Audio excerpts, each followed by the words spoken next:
Hello, my name's Dave Burke. I'm a realtor with Exit Realty in the Bitterroot Valley. And the reason I'm making this video is for the benefit of those who are not familiar with the valley at all and who may be considering moving here. Montana is a place where everybody wants to be these days. And I thought by sort of giving a 30,000-foot view of the valley, I could show you quickly the different zones that are existent here in the valley and may give you an outline of where you might consider looking when you decide to move here. It first occurred to me that it's possible that most people don't even know where the Bitterroot Valley is located.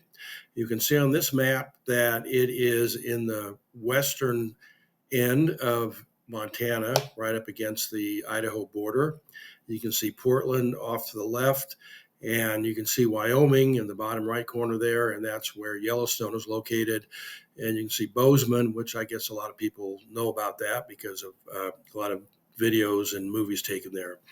So this is a far out view of the Bitterroot Valley, and this next little map shows a little more close-in view, showing that the valley extends from Missoula, sort of the central commercial area in the valley, and extends south about probably, 50 miles, and it's anywhere from 5 to maybe 10 miles wide at the widest. This map is a very simplified view of the valley, showing Highway 93 as the main backbone highway going north-south through the valley. And I will be referring to these different cities. So you can see at the top is Lolo, which is a bedroom community for Missoula. And at the bottom is Darby, which is I guess you would call it sort of a tourist area.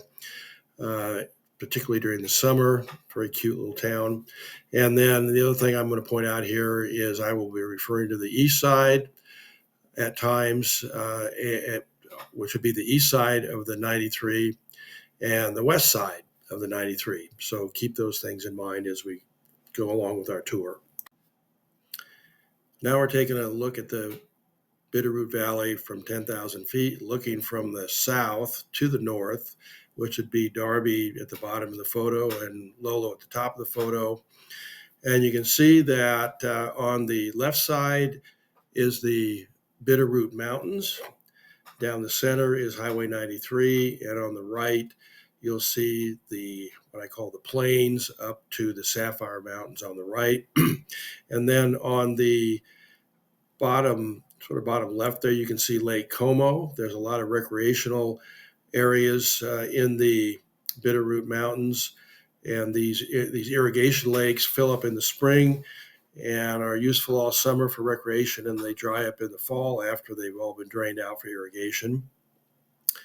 But you can see here that the valley is very contained. The left side, or the Bitterroot Mountain side, is very wooded. It is probably a little cooler because it's on the east side of the north-south mountains, which puts them in the shade in the afternoon when the sun goes down. In the summer, it's not a big deal, but in the wintertime, it can get dark a little bit early.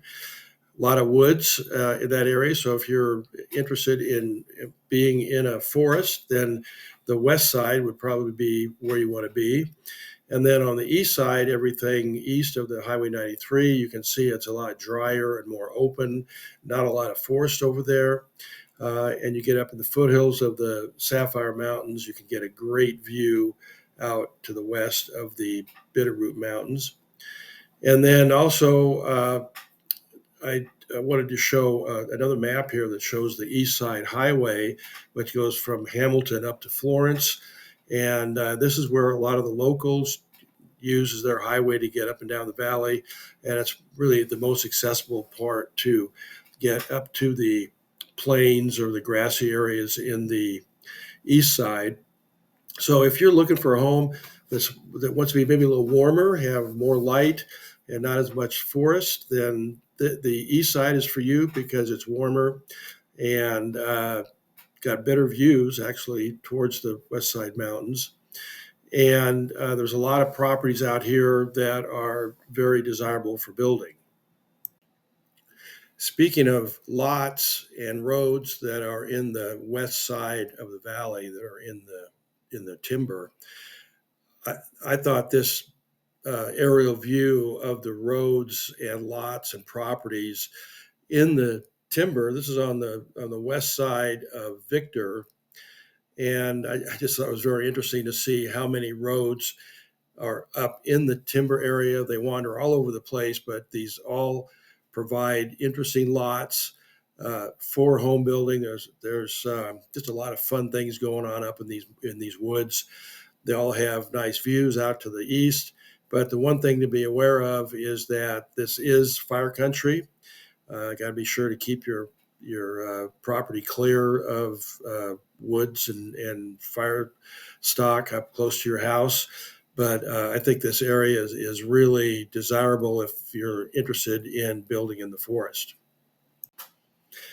Another interesting feature of the valley is an escarpment that's probably maybe a quarter of a mile, half mile east of the East Side Highway that raises up 100, 150, 200 feet above the valley floor that I call the view bench. I don't know if anybody else calls that, but this is a raised area above the valley floor. And if you're right on the edge of that escarpment, you have this unobstructed view of the Bitterroot Mountains.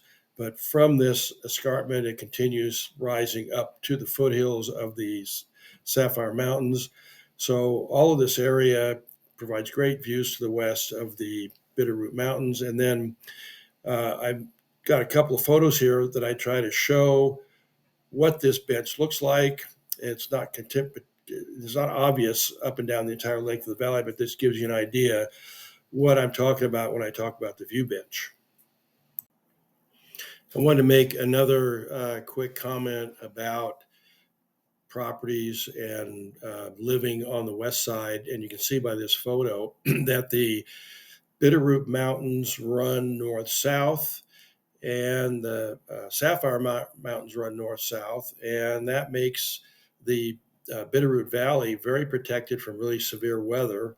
They call this the banana belt because of the mountains on the west side tend to block the big storms from coming in. Missoula gets more snow than the Bitterroot Valley, but the one thing I want to point out is that the valleys in these mountains run east-west. So in the depth of winter, when the sun is really low into the south, you can see that these valleys can end up in the shade, and some of the deeper valleys can be in the shade all day long. So you got to be careful when you look at property in this area in the summertime. It may be great. You got lots of woods and it's shady and comfortable. And then in the wintertime, it's totally socked in. You need to plow the roads. Maybe you can't even get into your place sometimes if it's really severe. But that's just something to think about. Not to negate the living on that side, because if you like living in the forest, this is the place to be. But it's just something to watch out for. Now to sort of wrap it up, I wanted to divide the valley into maybe three areas. You got the north area between Lolo and Florence, and then you got what I call the middle area between Florence down to Hamilton, and then the south area from Hamilton down to Darby. So starting out in the north area from Lolo to Florence, you can see that the valley is sort of narrow at this point. There's not a lot of plains or open area on the east side from Lolo. Lolo is the first city south from Missoula. It's a bedroom community for Missoula, and so is Florence as far as that goes, because they're both relatively close to Missoula from commuting. But you can see here that in the Lolo area, it's the tight end of the valley. They got subdivisions here, nice older homes built in the 80s and 90s. And most of the developed area here is on the west side up into the mountains. And when you get down into Florence, You can see that it starts to open up on the east where you get the open plains and also the nice areas up into the Bitterroot Mountains. This next area is from Florence down to Stevensville, sort of the center of the valley.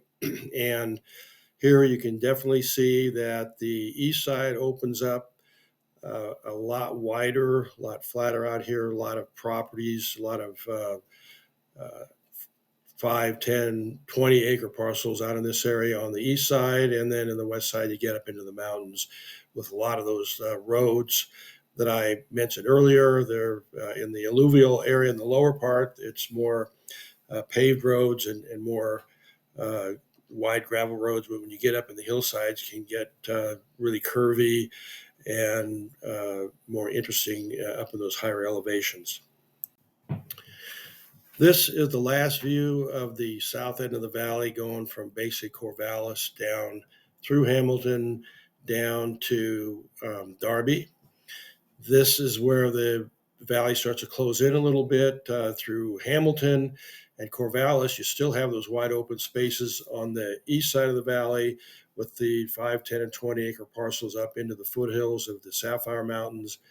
And then on the west side of the valley, you really have the mountainous area, the forested areas, and as you get further south towards Darby, it gets a little more and more remote down that area. Even though Darby and Highway 93 is a real summertime vacation spot, a lot of people going through there. But when you get out into the outer areas, mostly to the west, you get out into areas that are very remote, a lot of off-grid properties out there. You get out all the way to the border of Idaho, and it can be very rural and very forested out there. So you might even feel like a pioneer when you're out in that area.